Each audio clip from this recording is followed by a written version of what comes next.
Okay, so welcome to the sixth installment of the Eye to Eye colloquial timestamp series with Air Electricity. And today we have Dre Soul, an event curator, as well as a rapper and a producer and a member of the Hoodfellaz rap group from London. So like Dre Soul, you do all this stuff. Yeah, What makes me curious is how you kind of balance it on top of uni work as well. yeah.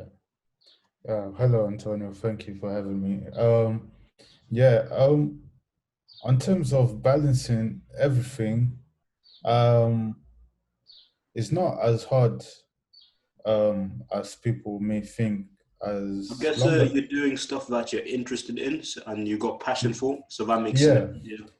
I'm very interested on what I do, and I'm always keen to see like progress in something.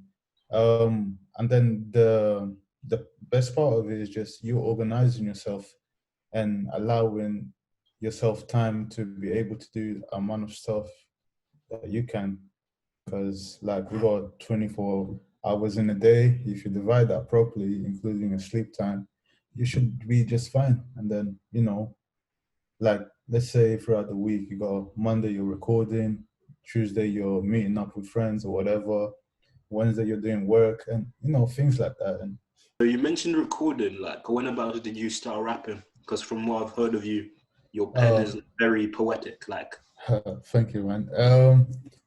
Basically, I started rapping, I would say around 13. I was just, to be honest, I didn't even speak the language like that. So it was a bit hard. Mm. Um, so yeah, we just like very like little rhymes, about like everyday type thing, that child mentality. You're thinking, Mm. yeah, yeah, you're doing a lot of big stuff, but your mind, your creativity, and it's more like the inspiration from rappers like Tupac, and the ability to tell a story, and how people like him and any other rapper that is big out there, how they got millions of people around the world listening to what they're saying, and it's like it's based on like their creativity, whether it's good or bad, they still made their voice heard, and that's a special thing. Yeah, definitely.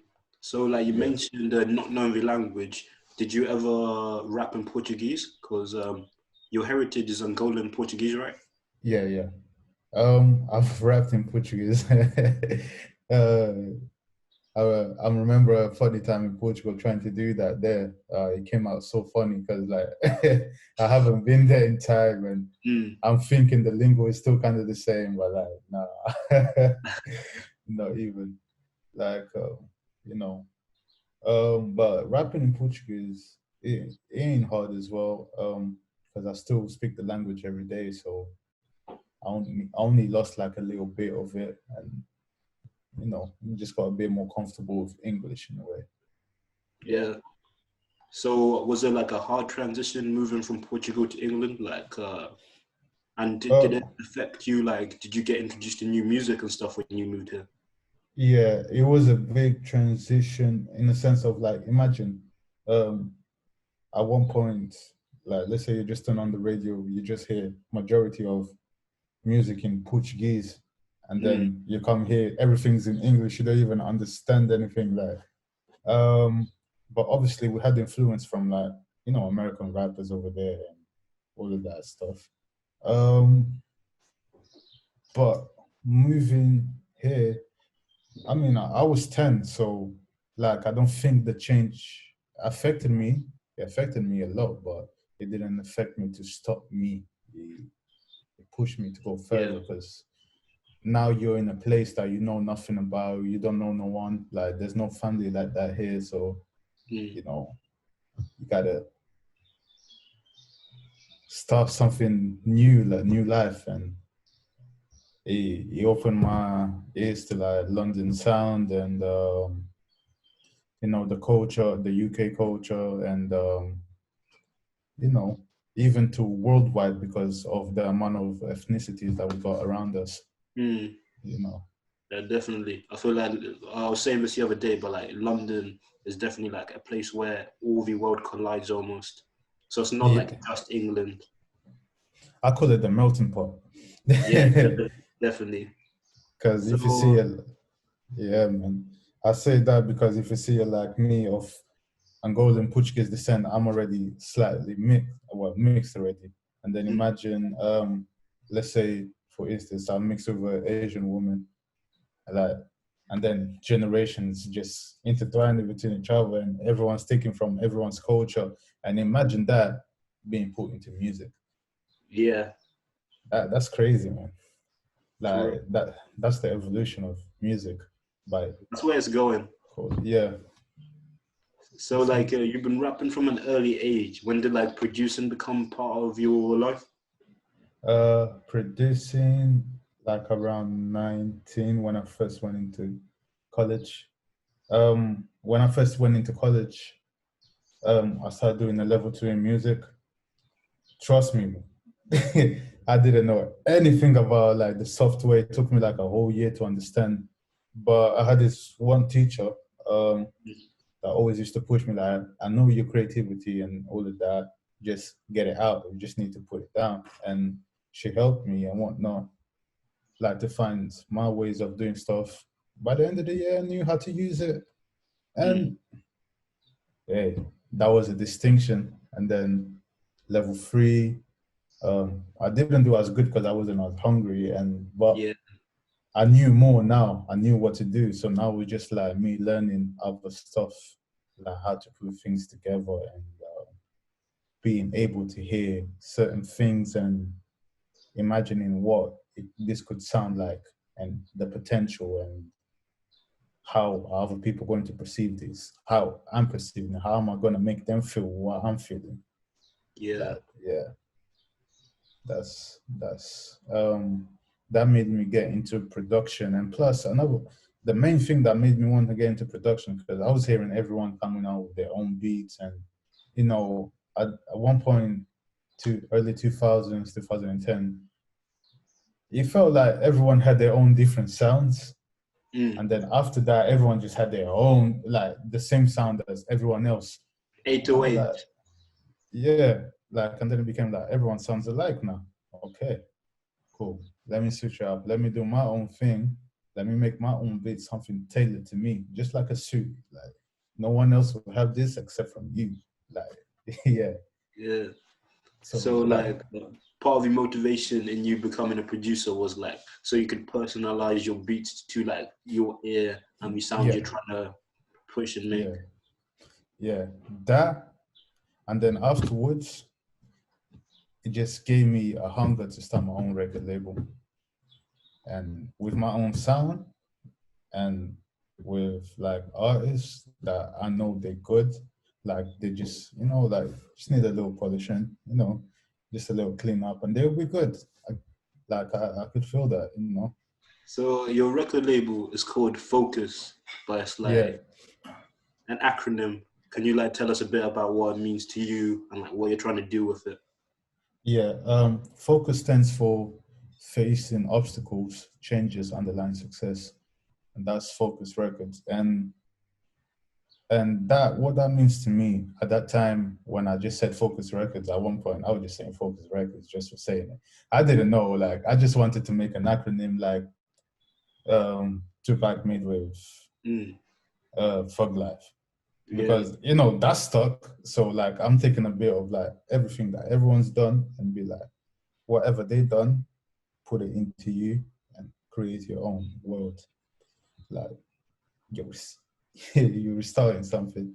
So I was just writing rhymes randomly one day, and I just said facing obstacles, change and underlying success, boom, and there it was. I was like, I've been so, I've been trying to find this acronym for so long, yeah, that I was trying different stuff. I was even like, it wasn't even changes, it was something else. It wasn't obstacles, it wasn't nothing. It was just like, even I remember like the S was for soldier or something like that. I was just making up anything until it came naturally. And yeah, that's actually like, but it stood out to me because Um, the thing is that a lot of people, we don't make it because we're not focused. We're not facing our obstacles. That's why we're getting focused, because we don't know like what's stopping us. We don't know what's limiting us to doing what we want to do. And sometimes it can be just yourself. You might think, oh, that person flopped me or this and that. No, they didn't flop you, because you could have kept going no matter what. Just Mm.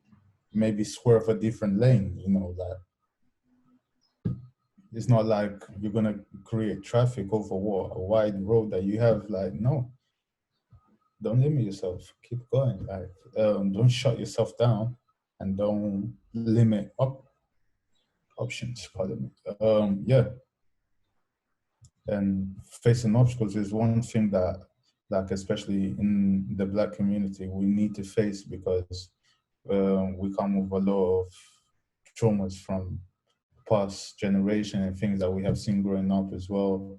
And until we overcome them, like it's not a very optimistic view, but as soon as we overcome them, everything will start to become much um, a relief and like a burden weighing off our shoulders, because we won't be living with that pain no more, and we'll be able to focus on other things that may help us in our community. So like it feels with your record label, you're really trying to like push a positive message and like inspire people. Yeah, definitely. And that's what I feel like to bring my friends. Start with the people close to you, Mm. then branch out. And guess what? Everyone was kind of into music already, anyways. Spitting 1, 2 rhymes on the block, like chilling, and watching everyone else doing it as well. Like, well, we can do it, man. Don't worry, man. Type of thing. Except yourself, Dre Soul as an artist, and your group Hoodfellaz and movie members, which other artists are associated with Focus Records? As a Focus Records, as a label, we don't have like other artists like that. But I've tried to like get other artists, but it's just a thing of where am I at to even put other people on. But Mm. I definitely like got still got an eye on the same people that I've looked at before. I've worked with them already. So it's just a thing of like now growing and getting them to see what you're doing, and then they'll eventually join if they want to. Mm. But yeah, it's still a pleasure to work with them, and I still speak to them casually, like, because I made friendships with them, and that's the best part of it. Yeah, yeah. Yeah, man. So, But yeah, oh no, go carry on. on. Sorry. Now I was just saying, like, in the future, I'm looking to get like more artists, like even female artists, and Mm. even singers, because right now we're just rappers. But Yeah. eventually, because I produce R&B and that now, so yeah, so Uh, we eventually get there. In terms of producing, do you prefer producing hip hop and R&B, or to you it's just like it doesn't matter? Um, yeah, I prefer producing more hip hop. Not gonna lie, Yeah, yeah, more like the new sound, trap, R&B. I like it too. But then again, I try all other genres too. Um, I've tried Afro house, Afro beats, and even kizomba. That's like Angolan music. Yeah, sometimes it gets a bit iffy, like, mm. but I'm just trying it out because it's something that I'm not comfortable with making. I didn't Yeah, yeah. start with that. Getting out of your comfort zone. Yeah, I'm very out of my comfort zone on that. Um, but from time to time, when I make a track, I just start with a melody that just came to my head, or I hear a sample and I try to do something to it, and then it ends up being what it is. Like, for an example, there's been times where I wanted to make like hip hop track, and somehow it turns to R&B, and then I'm like, okay, that wasn't the plan, but it sounds like this, so let me leave it there as that. Do you, in terms of your production, I guess you started producing for yourself, but has it now like grown where you're producing for a lot of other artists? Yeah, because everyone wants to sound tailored to them now, Mm. or they want to sound like someone in the industry. Yeah. So, and that to me was like a catch-22. I'm like, all this time I've been working to get my own son, and you tell me to make a beat like this person. Okay, I'm not really feeling it, but I'll try. Let me see what I can do. And then I asked them to like send like 2 to 3 examples of what they like. They send it through, and I make like a beat that has got like a bit of elements of everything that they showed like. And yeah, that's actually how I made my first Afro beat. Yeah, with Hoodfellaz. Yeah, we're on it on that track. Yeah, just working on it, like mixing and mastering, and then when we Well, put it to EP. you mentioned mixing and mastering. Like, is that something that you offer as a service now? Because I've seen where you've like built your own home studio and you invite Yeah. artists over. Um, Mixing and mastering is not a service that I'm doing right now. Yeah, Because I'm still trying to get very comfortable with it. Right now, I'm definitely getting better. yeah, I'm learning every day, especially with this quarantine, stay at home. yeah. Yeah, so like, um, yeah, but me, even if I record, I know how to do that properly. So I can just tell the artist either I can give you the stems, or like just bear with me until I get this ready. But tutu is like I wouldn't like to waste the artist's time, and this is something that we've before that has happened, and we can give you a bad name. So my best option is to like that's me going back to the organization. If you organize, you can do anything. Very true. And speaking of organization, how did you come about starting the UMS events? For anyone that doesn't know, Urban Music Showcase, like events like Dre Soul runs like through London, maybe Kingston. Yeah. So that one was actually through an assignment on my second year of uni. Mm. We was given like the task to put on an event with like create a group and put on an event together, and then do a report on it and whatnot. Um, we did it, but at the time everyone was going through their own stuff like within the group, and I just started doing it myself, start coming with a plan, like what we're gonna call it and how we're gonna do it. I organized everything there. So when it came to the day, like I just told them like, okay, you can do this, you can do that, you can do one can do like sound engineering, the other one can help set up, you can do the posters or something like that. Yeah, so that's how we started. I saw the potential on that one, and I just wanted to do it again for the sake of it. And yeah, so doing it a second time, it was good. And then people just like, oh, you do this every month or every week? I'm like, nah. Oh yeah, when's it gonna be the next one? And then I was like, yeah, definitely need to do it next. So yeah, so I left it open for the public as well, free of charge. Come on, we're in a uni environment, and I just felt like we hardly have any of these events. Like if you if I wasn't there, like in my campus, no one would be doing it like that unless somebody from the outside came. And I bet this is kind of the same thing with you in your campus when you done your events as well. So yeah, it was definitely a good thing to like when you and I collaborated, because more people around like different campuses start to see, and you know Definitely. that was definitely good, man. Well, what's like the kind of goals you're setting yourself in terms of UMS, Hoodfellaz? Actually, can we start with like speaking of Hoodfellaz? How did you start the group and how did you meet all the members? All the members we met in school in year seven, so Yo, we go way back. We're still like the same people that we know from school, the same people we still talk to. Yeah, wow. so yeah, I know.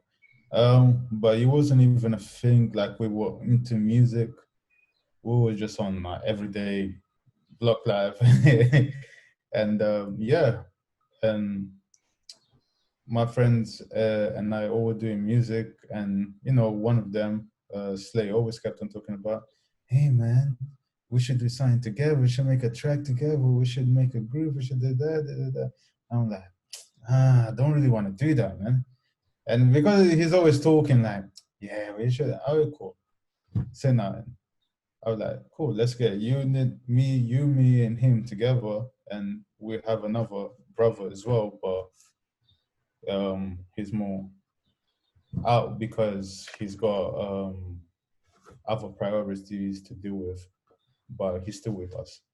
Um, so yeah, I decided that, and then one time we was together, and I saw a painting of Goodfellas, and it was like four people. Yeah, have you seen the cover for Mm, Goodfellas? yeah, Yeah, the yeah, four the people. movie poster.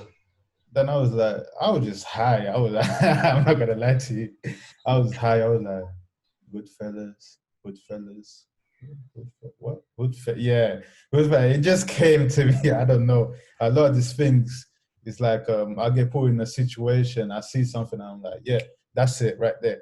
And yeah, so it was taking the thing from Goodfellas to Goodfellas, and yes, that's how Goodfellas came. We start going studio. Um, you know, everyone was doing like the solo recordings, and then we start to do more together, and then we start to learn how to work with each other, and then we start Mm. creating songs. Pour Up now is out. Next single we got planned is a track called Money Man Move, and then we're gonna have like our solos out as well, and yeah, we're gonna continue going like that, and featuring other people as well. And Nice, nice. Was there like a long process learning to collaborate and work with each other under that one bracket, or did it, because you've known each other for so long, was it quite mm. easy?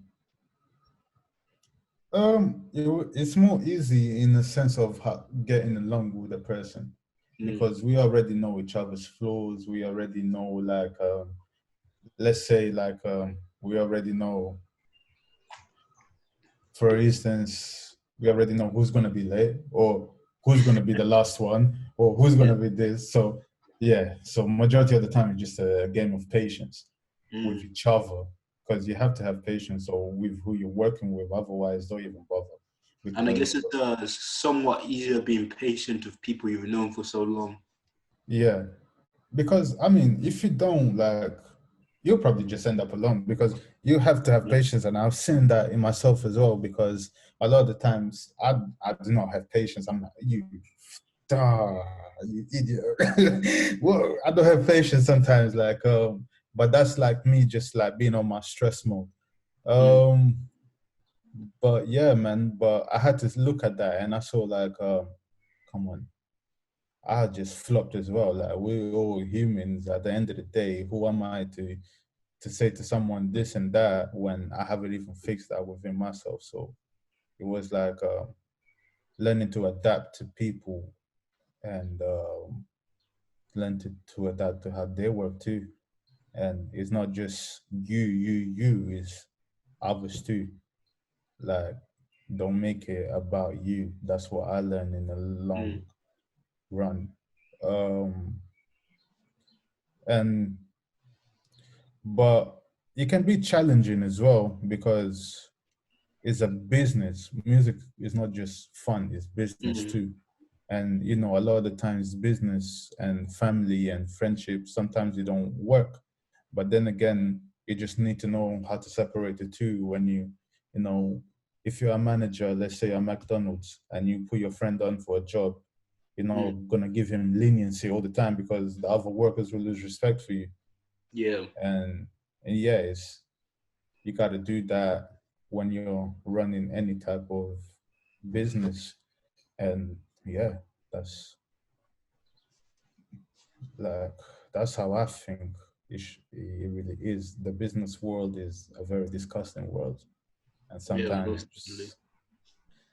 sometimes, like, people are not going to be happy with the outcome. But I mean, and that's the thing that's why I say like focus is a big thing, Mm, because if you're not focused, anything that you'll just drop. Because let's say you got like your trophy right in front of you, you look to the side, you're no longer focused because you're busy looking at what's over there and what's over there. Ooh, she looks good. Yeah, you lost your focus. You're gone now. Bye. Like she got your attention, and then you're looking at the other person. Wow, look at the trainers he's got on, man. Look at his clothes. mm, Look at his swag. Look, he's got diamonds on him. Now your focus is, I want to be rich like him. When mm. you could have had all of this if you just stayed in your own lane and keep on looking forward. But that's the thing about wealth. Sometimes we're not really chasing what we love to do, or we mix what we love to do with what we have to do, or sometimes we just don't do nothing at all. So yeah. I hear that. I hear that.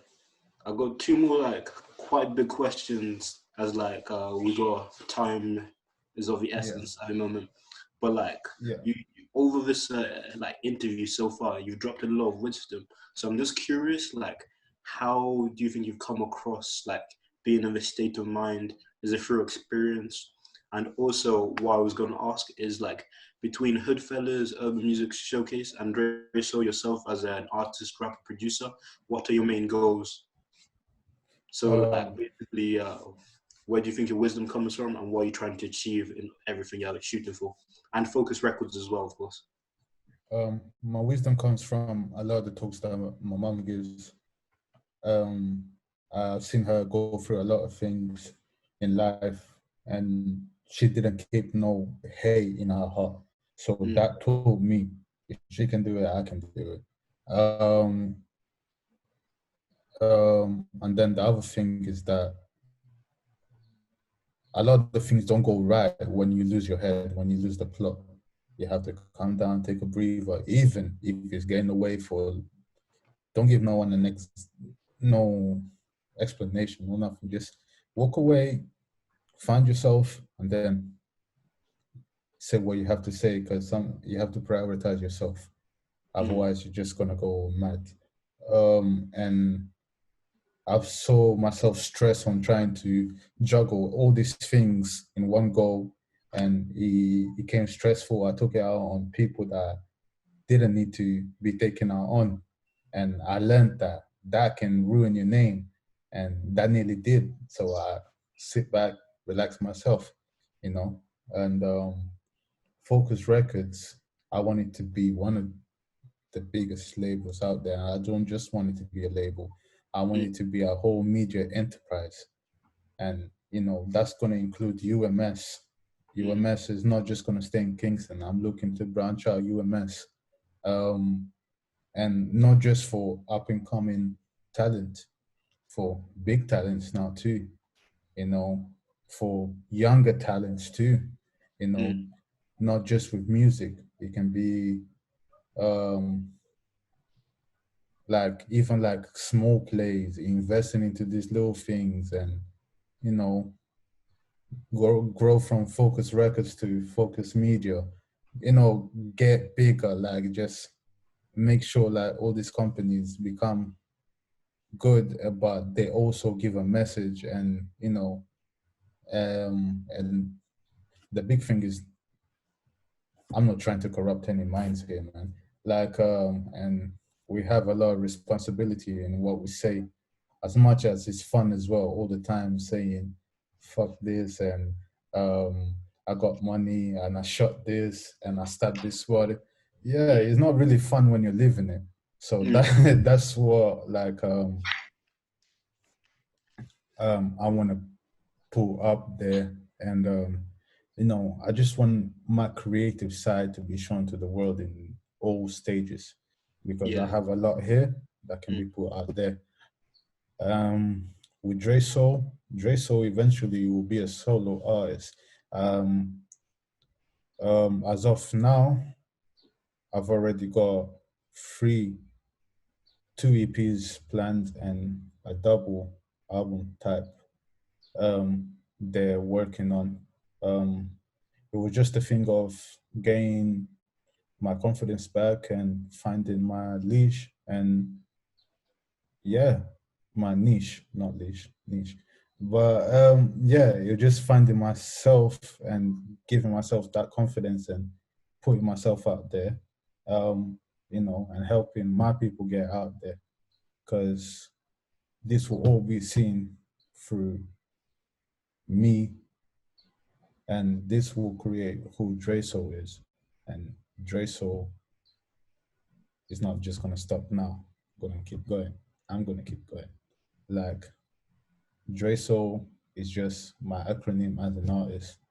But Andre, I am that person, and I'm gonna keep going regardless. Like it's gonna have to take a lot to take me down, man. I've seen so much. I've tried to give my trust away to the wrong people, um, and you learn, and then and then you make those mistakes of thinking everyone is like that, Yeah. and I want to build something where if I invite you to come to work with me, you won't feel like that. You would feel better than I ever did because it's not a good feeling to put three people in that situation. And yeah, man, I just want to keep going. I don't know if I'm going around in circles or whatnot. I'm just trying to remember everything that was And thinking. you've answered these questions so well, especially like the last Yeah, bit. Like I thought I'd asked too much, but you've like gone through it methodically very well. I thank you, think man. the last thing is maybe Hoodfellaz. If you've got anything more to say about plans of Hoodfellaz. Yes, Hoodfellaz, we're planning to do a video for Paul Rock. If you could please the people that are watching this support us, you can find us on Spotify and all other streaming platforms. We got Paul All Rock coming your links now. will be in the bio of this video. We'll make sure Sorry? we'll make sure to put all your links of your songs and stuff in Yeah. the bio of this video. Thank you, man. So yeah, we're planning to do a video for Paul Rob, releasing Money Man Move. Like I said, we got other tracks that we have recorded. I don't think we have performed them live to you guys, but they're very nice songs. I think that people like it. It will be like a 5-track EP just to get warmed up, and then we're gonna come out with more harder stuff. Planning to do more videos as well, and we're planning to branch out Hoodfellaz and pull our people there as well. Because Hoodfellaz, even though it's us free rapping, we have like our people supporting us every day. Not just that telling us, oh, we should do this, or try this, or try that. So they are a part of Hoodfellaz too. Like it's not just us three. We're just there rapping, like, but we are a whole entity together and we push each other every day to get our goals done, accomplished. Nice. My big takeaway from this interview is that like you're very big on community and making sure that people around you are doing well. If you're doing well, like it's a Yeah, great support system. yeah. I like that because there was one point I felt like you're alone, and I'm telling you, it's not a good feeling at all. Like especially like when you're going through things in life. So the best thing to do is to keep yourself surrounded with people that are gonna uplift you, and not people that are gonna drag you down. And that's the main message that I'm trying to put out there. Like surround yourself with people that are gonna do you good and not bad in the long run. You'll never know who they are, Mm. but things in life have a way of presenting itself to you. Definitely. Yeah. I hear that. I hear that. So yeah, I would like to give a big shout out to all the teachers that had helped me throughout the years and supported me and taught me all these things that I know. Uh, God, my mom, my family, my friends, Slay, H, Ace, another H, Rahim, Vida, Vinny. They all helped me throughout the years as well. Like, like finding my own sound and, make helping me feel comfortable. My girl as well. Obviously, she's always there helping me, telling me do this, do that. try this, da, da, da. You know. But yeah, like everyone like around me that has helped me, like I want to give a big shout out, even to you two, for like, because as well it helped me grow in a way, um, with the events as well. See, helped me see things clearer and in a different way. Other people I've worked with in events, 100 Eyes, and keep on calling out more people I've worked with, Hugh Dem, definitely a brother to look out for, another hip hop artist, Mm. Arthur, Blanchard, Peaky, and even artists I'm going to work with in the future, Lena S, Malika, and yeah, more people to come still. Yeah. Thank Yeah. you.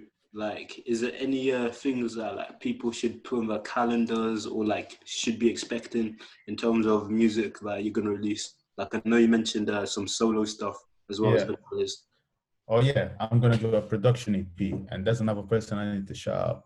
That's Mm. my sister, Sion. She's a rap singer.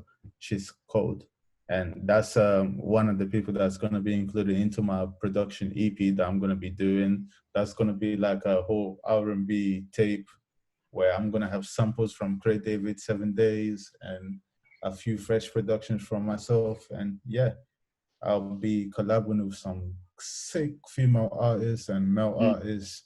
And yeah, man, we're just gonna do more stuff along the way. So it's gonna be a lot of music by the end of the year, out to the public and ready for you guys to enjoy. Definitely. Nice, Definitely. nice. Is there any dates you can give us or like rough dates for these releases or it's all up in the air at the moment? These releases, I'm looking to drop them like at least one by the end of June, and like I'm looking to do like 3 every month from there. So yeah, Nice. yeah, So is like it gonna be like SoundCloud and YouTube? yeah, they're gonna be on SoundCloud, YouTube, and all major platforms as well. Nice. Yeah, so yeah, it's all like planned out already. It's all it's all there already. It just needs to be either mixed and mastered and put out, or it just needs to for the promotion and get it out. Yeah, Sweet, sweet. but So it's there I'd on the like way. to give you a massive thank you. Like obviously when we collaborated on the event, like it really helped us as well. Like open ourselves up to like new artists and new people to like check out Electricity. And like honestly, talking to you today was very inspiring. Like and I just wish you best of luck in all your endeavors and all your plans. Like I'm excited You to see too, what comes man. from it.